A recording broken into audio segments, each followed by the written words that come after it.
Kompas TV, independen, terpercaya.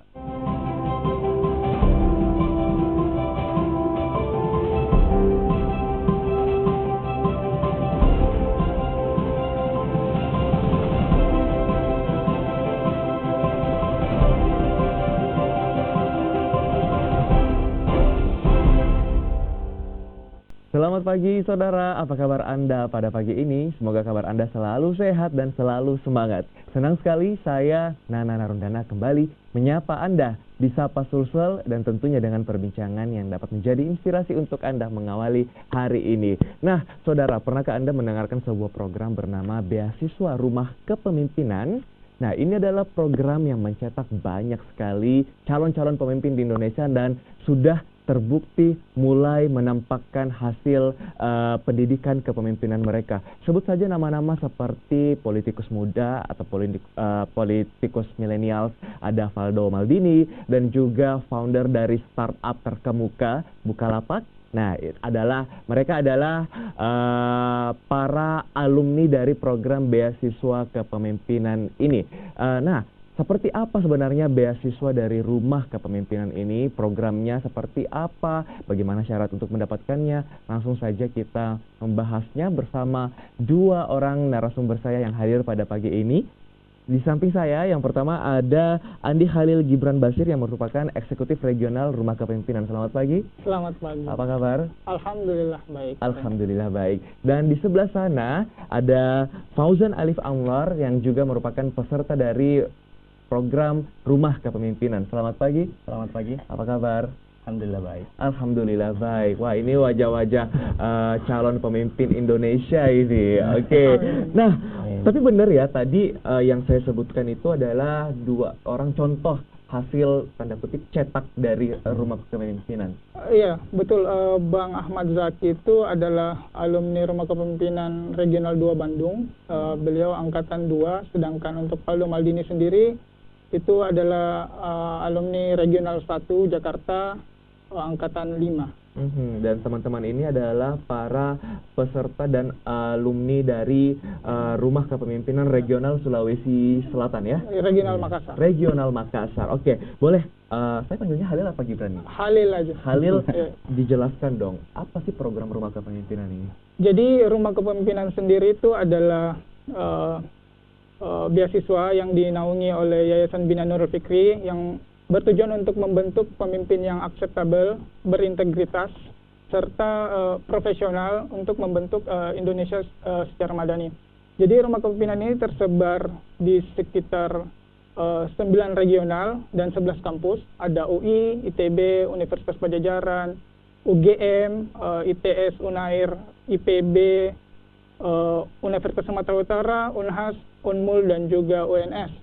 Jadi tujuan kami adalah membina mahasiswa aktif berprestasi di seluruh Indonesia, khususnya di 9 regional tadi, dengan memberikan pendidikan dari segi spiritualis, moralitas, dan juga intelektualitas, sehingga nanti kedepannya yang kita harapkan adalah pemimpin-pemimpin yang dicetak dari Rumah Kepemimpinan ini mampu berkontribusi lebih banyak terhadap masyarakat. Oke, jadi ini program yang memberikan pelatihan kepemimpinan dari segi karakter, karakternya ini basicnya adalah supaya mereka bisa memiliki karakter madani, begitu. Oke, sasarannya memang mahasiswa? Sasarannya memang mahasiswa karena kami melakukan pelatihan kepemimpinan dalam sektor kepemimpinan pemuda, sehingga karena mahasiswa ini merupakan istilahnya agent of change, kami harapkan dengan memberikan pelatihan pendidikan pelatihan kepemimpinan kepada pemuda ini, mereka bisa berkontribusi sejak dini di masyarakat. Karena mahasiswa merupakan agent of change, jadi ini adalah sasaran yang sangat tepat sekali untuk memberikan karakter madani agar mereka bisa menjadi pemimpin yang baik di masa depan. Oke, saya ke Fauzan. Fauzan, kamu sejak kapan ikut program ini dan kenapa kamu ikut ini? Oh iya, bismillah. Untuk mulai dari pelatihan kepemimpinan ini, kami mulai dari tahun lalu, dari tahun 2018. Dan pada saat itu saya sendiri kan sewaktu mahasiswa kan, sewaktu kemarin, waktu masih baru seperti maba-maba seperti itu kan. Nah, saya ingin mencari di mana seperti instansi yang bisa melatih kepemimpinan saya, gitu kan. Jadi saya mencari, dan saya menemukan rumah kepemimpinan. Awalnya saya ragu, ini kan rumah kepemimpinan saya tidak pernah dengar, gitu kan. Jadi, tapi saya cuma tes karena dari beberapa senior itu merekomendasikan untuk rumah kepemimpinan. Sehingga alhamdulillah lolos dan diterima masuk. Dan di dalamnya ternyata saya sangat kaget, ternyata banyak sekali kegiatan-kegiatan yang mampu meningkatkan skill saya yang tidak bisa saya dapatkan di luar rumah kepemimpinan ini, gitu. Oke, tapi rumah kepemimpinan ini apa namanya istilahnya, apakah dia membutuhkan sebuah seleksi untuk bergabung ke dalamnya atau semua orang bisa ikut di dalamnya? Seleksinya ya ada, dan itu seleksinya dilakukan bersamaan di 9 regional. Seleksinya juga cukup ketat karena kami menyaring betul-betul orang yang ingin berproses di rumah kepemimpinan itu sendiri.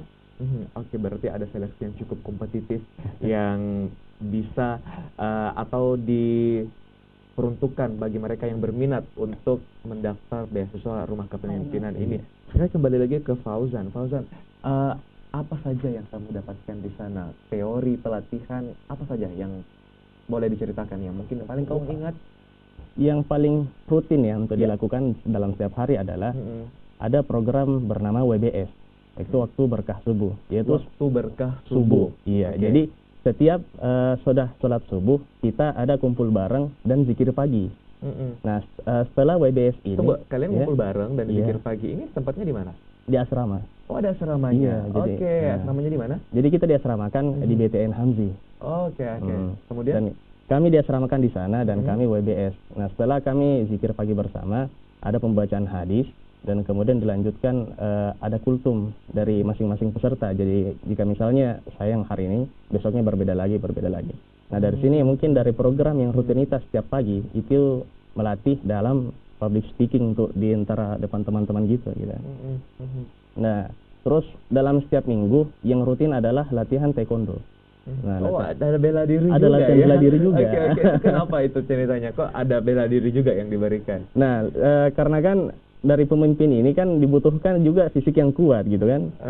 Jadi pertama-tama juga saya juga mesti pembiasaan dulu kan untuk latihan taekwondo, belum lagi untuk pengaturan manajemen waktu dari waktu kampus gitu kan. Belum lagi teknik kan agak jauh kan dari Taman Andrea. Nah, dari setiap minggu tuh ada latihan taekwondo dan telah ya rutin untuk setiap minggu. Wow, jadi boleh dibilang luar dan dalam ini semuanya diberikan pelatihan begitu ya. Oke, ilmunya dapat, bela diri juga ada, public speaking juga. Wah, luar biasa sekali. Lalu untuk bisa mengikuti beasiswa ini, rumah kepemimpinan, syaratnya apa ya? Syaratnya karena kita memiliki misi untuk kaderisasi berupa mencetak pemimpin-pemimpin Islami ataupun prophetic leadership, maka pertama Muslim berusia sekitar 19 sampai 22, itu pun pada tahun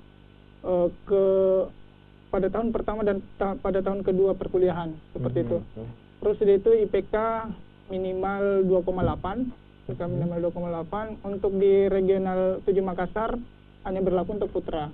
Sedangkan untuk yang di regional 1 Jakarta di UI dan juga regional 3 UGM berlaku untuk putra dan putri. Seperti itu.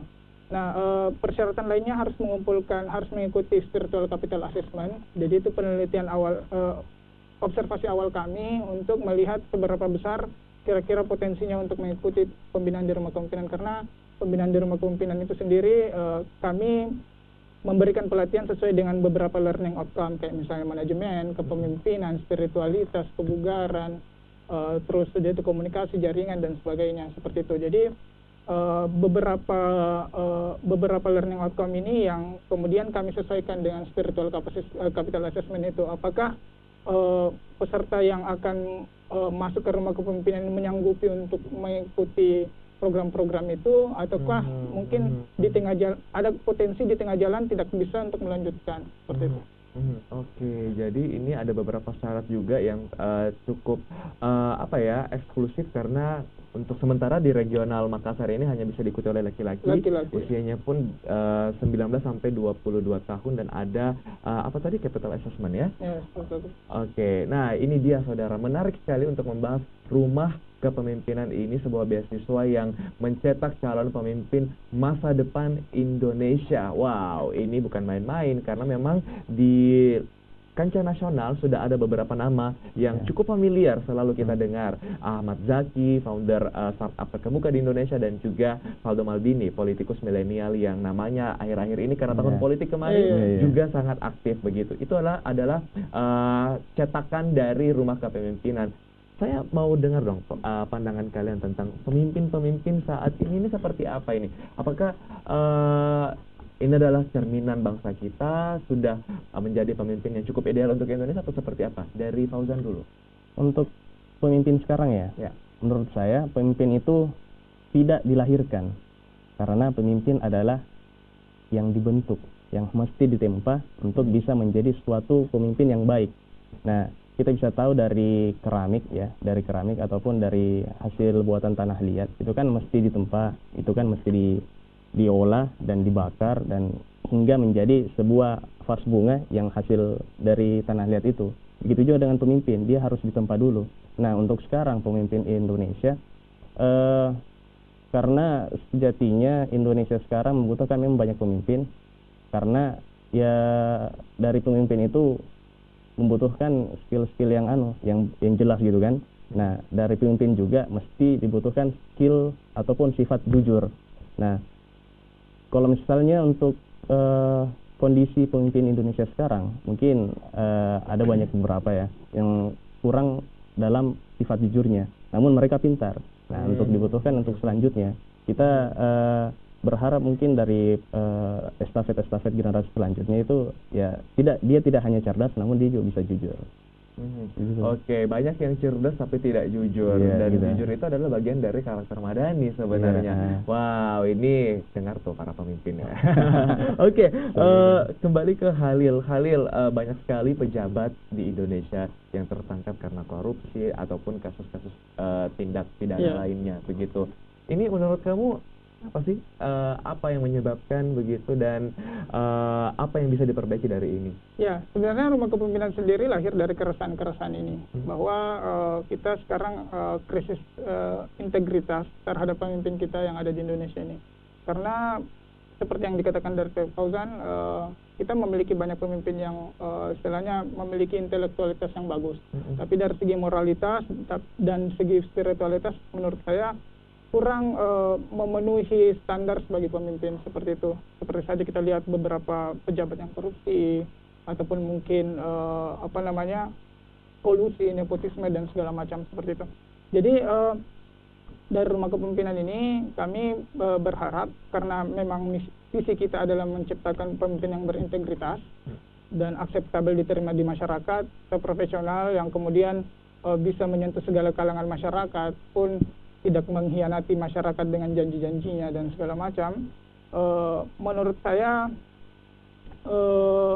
pemimpin-pemimpin seperti yang dibutuhkan oleh masyarakat, dan rumah kepemimpinan hadir untuk memenuhi tantangan-tantangan tersebut.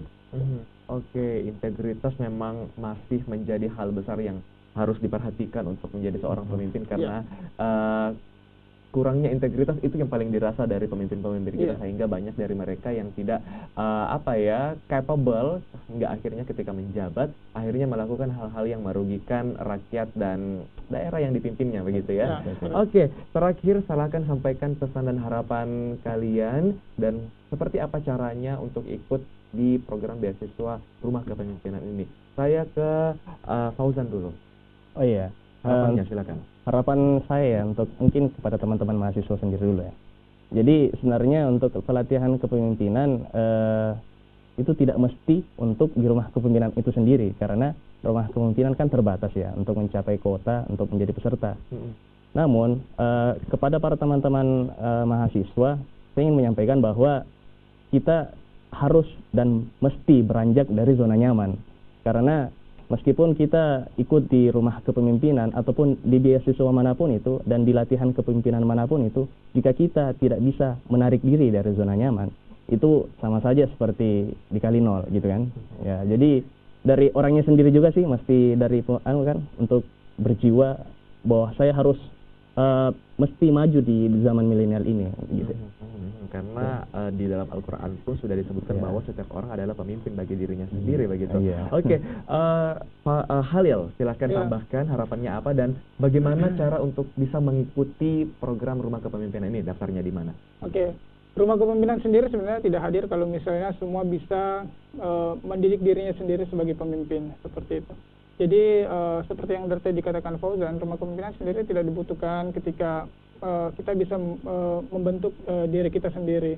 Pun sebenarnya sebenarnya Rumah Kepemimpinan itu hanya menjadi fasilitas,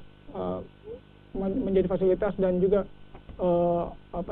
menjadi sarana untuk kita supaya kita dapat lebih terarah untuk menumbuhkan sikap kepemimpinan itu sendiri.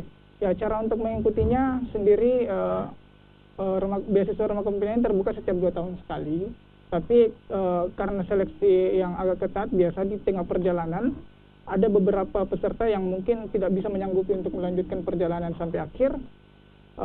Pun di situ kami membuka open recruitment kembali. Jadi untuk memenuhi kuota 25 orang itu kadang tidak terpenuhi sepenuhnya. Oleh karena itu untuk peserta penggantian antar waktu kami akan buka insya Allah bulan depan. Insya Allah bulan depan kami buka pendaftaran peserta baru. Silakan cek di IG rumah_kepemimpinan ataupun mungkin di Instagram Rumah Kepemimpinan RK Makassar. Pun bisa juga dicek di website rumahkepemimpinan.org. Oke, silahkan dicari di laman-laman yang telah disebutkan tadi, di media sosial Instagram ada, dan di situs web juga ada. Saya ucapkan terima kasih untuk Halil dan juga Fauzan telah berbagi inspirasi untuk kita di pagi ini di Sapa Sultan.